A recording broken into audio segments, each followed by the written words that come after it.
just kind of like these little one-on-ones. It's kind of like people can eavesdrop over some of our discussions, right? Behind the startup. Steve has always been a great teacher. He has this great gift teaching our interns and us on certain concepts, and by using books to actually kind of have those and contextualize them for our founders. I think it's been great. I think the one thing I love about this book is because I haven't read it. So this was actually one that I can kind of understand. I've been getting all this good information about these things. One aspect of this thing is kind of like this kind of entrepreneurship. We talked about that in the last videos, if you guys could maybe listen to that. But these other two concepts are really great. One is kind of working at a startup. Can you talk about a little bit about that as this kind of path, this kind of risk path? Yeah, totally. Just, I guess, before we get, too far into this, if you have a chance, if you're watching this recorded on YouTube, feel free to give us a like, leave a comment, share your thoughts, ask a question. We want to learn from you as much as you might want to learn from us. So we want to continue this discussion, right? So if you found something insightful, leave a comment, ask a question, or, give us a like, because all those interactions help push this video out to more people. And so you might push this video out to somebody who might find, something equally as insightful as you did, right? But yeah, just to, I guess, continue off of what Kurling said. So the first video in this series that we did, we talked, about risk, different ways risk can, play a role in your career. And so we're kind of expanding that a little bit, right? We talked about entrepreneurship, and we talked about different roles, different phases of a business. And we used a military analogy, right? Commando, army, police, and what that means in terms of how you can jump around, in those roles within a business, even whether it's a startup or an established business or whatnot. And, Kurling shared some great stories with that. So if you have a chance, feel free to check out that video. It's really good. But I guess to jump into, kind of the next, element of ways risk can, play a role in your career, would probably be working at a startup, right? Kurling, you mentioned that. So, there's many different startups you can work at, right? There's this adage of, that we've heard probably over the last decade of software eating the world. Yeah, definitely. It is. Yeah. And so this has kind of only begun, right? And with that, comes all these opportunities in just about every sector, right? And what I mean by that is, a good way to think of it is, if you're able to take an introspective look at yourself, figure out what you're passionate about, what you really like to do, what you enjoy doing, there's probably a very high chance that somebody is building a startup in that space, right? Definitely. Which is super cool. Kurling, we talked about, a few weeks ago, some feedback from an interview that we saw by Gary Tan, who was, co-founder of Palantir. And he talked about all the entrepreneurs that he knows, whether the ones that have started businesses or just working at a startup in general.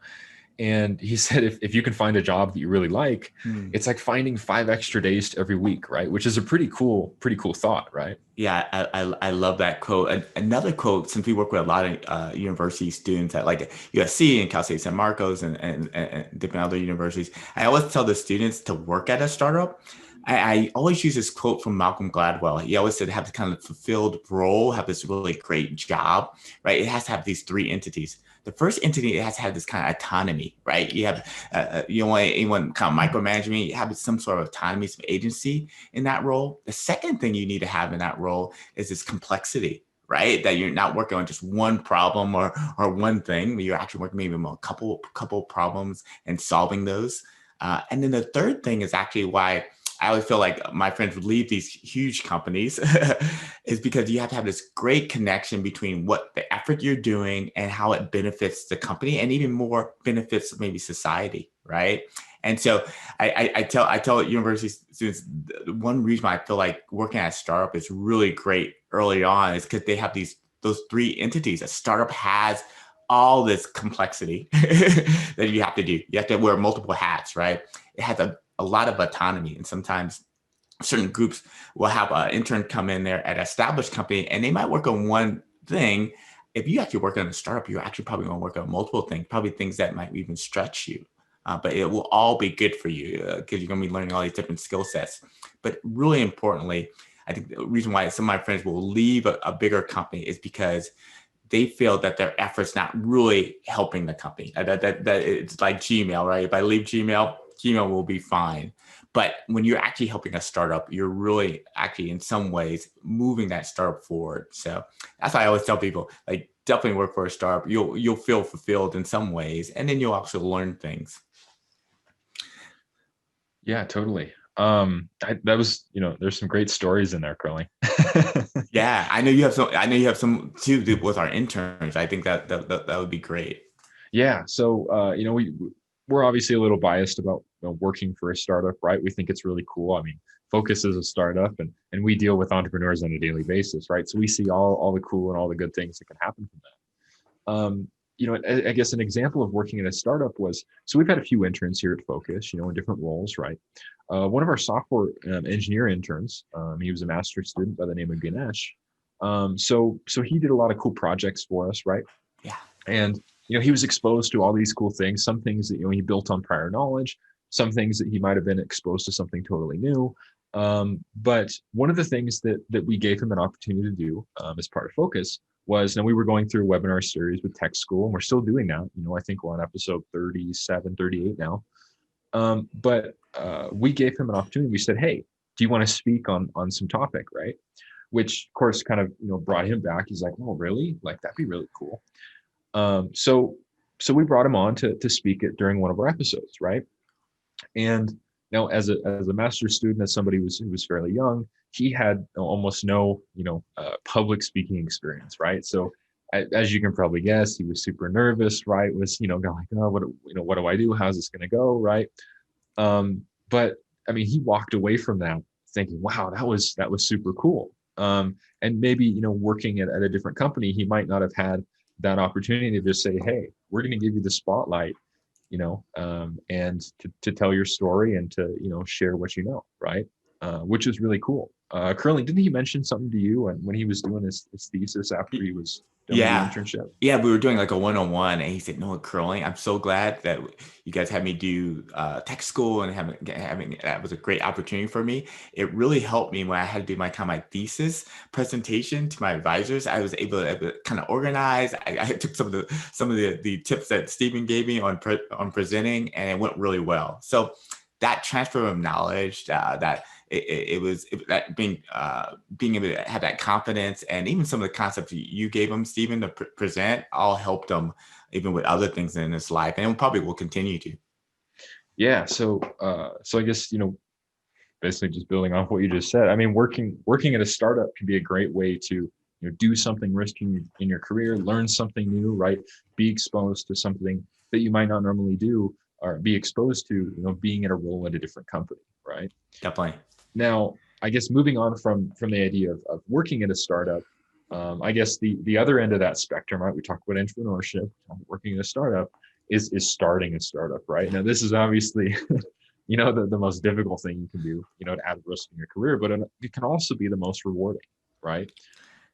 So Curling, I know you've started a couple businesses. So do you have any stories in that wheelhouse, in that realm? Yeah, more and more some concepts that I've learned by starting a company, and Forbes actually made a great article on this, on what CEOs need to have, especially as a startup. And so actually, as you're starting a startup, there's these three kind of skill sets you kind of will be learning, right? And I think it's really important to have like this early on, having this kind of experience. But one of the things they said CEOs need to have, or founders should have, and then they will learn too, is actually being able to plan, right? Planning is really crucial, right? Even if you're planning on how many people you need in your company, or you're planning on how the product will be created, or the services will be scaled out. This planning part is really crucial. Two, execution. How are you going to actually do what you need to do, right? There's all these great customers out there that you want them to love you, but you need to actually execute on that, right? What's the go-to market going to look like? And lastly is this really thing that I didn't know, but I had to learn because I'm just an engineer and kind of a little introvert, right? Is actually storytelling. You actually have to be able to tell these stories to in some delight people, to engage with people about your product, but even your interns, or even people that come work with you, you need to actually tell your story so they can be excited about what they're doing, right? So I think starting a startup early, you're going to learn these three skill sets. And I think this is so important. And I think little Curling didn't have None of those, but at least I had some mentors that helped me with those three skill sets, and it really allowed me to flourish in a lot of different ways. Yeah, absolutely. Curling, you always share some great insight and great stories on this.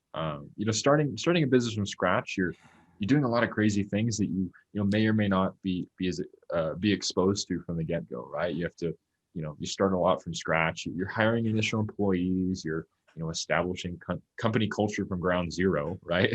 Yeah, You might have to raise money if you need it. You're definitely. building the first version of your product or service, right? So we had a great speaker that talked about leadership and resiliency and things like that. His name by the name of Jaden a Yeah, few weeks ago on Tech School, right? And he gave his founder journey and talked about his experience, being a startup founder and going through that journey. And he used the analogy, which I thought was really cool, of starting a startup is like climbing the backside of a mountain, right? This crazy mountain face. And he said, there's those of us who are, might be naturals at it from the get-go, right? It might be easier for some people than others. They might be able to climb the mountain a little easier or what have you. But of course, it helps tremendously if you've been training, before you climb this mountain, right? Or if you have some sort of support, gear, whatever it might be, heading up. And so you can take from that analogy, right? It's like if you've worked at a startup, then it might be easier to start a business because you've been exposed to some of the nuances and some of the problems you may face, right? Or if you have some sort of mentorship like we do at Fokcus, then it's obviously going to be more helpful, climbing the backside of the mountain and actually making the venture to start a business. And none of the things that we've mentioned are easy, which is why this path isn't for everyone. But with more risk and more difficulty, ultimately begets greater reward, right? Which is, the way it should be. No, definitely. I think in the prior video, I talked a little bit about that being in that commando mode, right, and helping with Malibu that want to be net zero. But before net zero, and me and my kind of study group at USC started a company, and some of those skill sets I learned with starting a company. One about my professor saying, "Okay, Curling, you just learned this red black tree like algorithm, like apply it, right?" So that whole mentality he taught us is that every time you learn something, just apply it. But actually, he said not just apply it to maybe something that doesn't matter. He said apply it to a startup because you're going to have more commitment to it. There's actually going to be possibly some gain towards it. So exactly was really interesting. He gave me these concepts. So when I was at the next phase, starting another company, I used some of these concepts, and I think that's why the success rate was higher, actually, because I was actually learning and training. I know, Steven, you're training for Olympics. Like this training aspect that actually you need to actually have.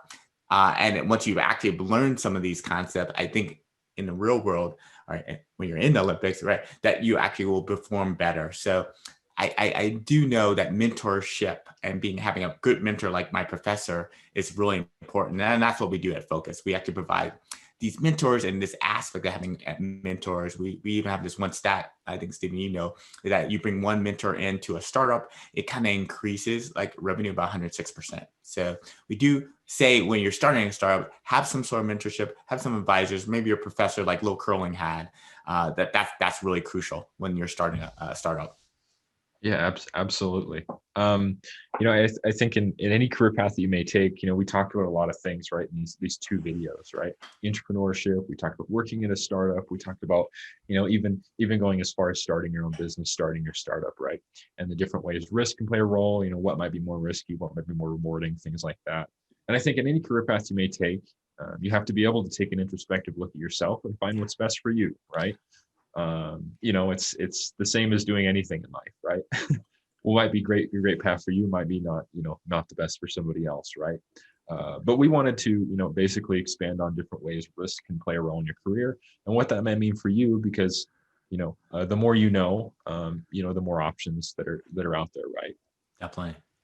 That's great. So thank you, Steven, so much. I'm looking forward to the next episode. Yeah, totally. I know we're looking forward to starting that discussion.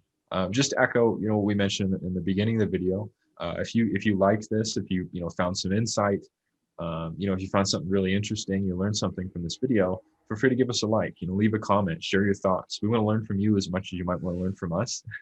So feel free to share your thoughts, ask a question, continue that dialogue, right? And the great thing that interactions with videos like this do, whether you leave a like or leave a comment, is that they push this out to more people. So if you found something really insightful, being able to interact with the video in any way might push it out to somebody else who might find it equally as insightful. And you might be able to network in the comments from that, right? So there's a lot of good things that can come from that. So if you have a chance, feel free to do so. But as always, we'll see you in the next video.